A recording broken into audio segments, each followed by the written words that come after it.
কিছুক্ষণ যাওয়ার পরে ঘুম থেকে তারিক বিন জিয়াদ যখন ঘুম ভেঙে গেল, হাসতে হাসতে ঘুম থেকে সজাগ হয়ে গেলেন।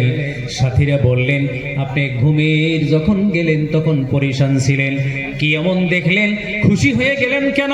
তারিক বিন জিয়াদ বলতেছে, আর কোনো ভয় নাই, আর কোনো চিন্তা নাই, আমরা যে অভিযান চালাইতেছি এই অভিযান আল্লাহর কাছে কবুল হয়ে গেছে। কেন কেন কি দেখলেন? আমার মুরব্বিগণ, তারিক বিন জিয়াদ বলতেছে, আমি যখন ঘুমিয়ে গেলাম স্বপ্নে দেখলাম আমাদের নৌকাগুলা যাইতেছে, আমাদের আগে আগে একটি নৌকা যাইতেছে, ওই নৌকার মধ্যে আমি হযরতে ওমর ফারুককে বসা দেখলাম। আমাদের এই অভিযান, আমাদের এই যাত্রা কবুল হয়ে গেছে, কোনো ভয় নাই। জোরে বলুন মারহাবা। ও যুবক বন্ধু।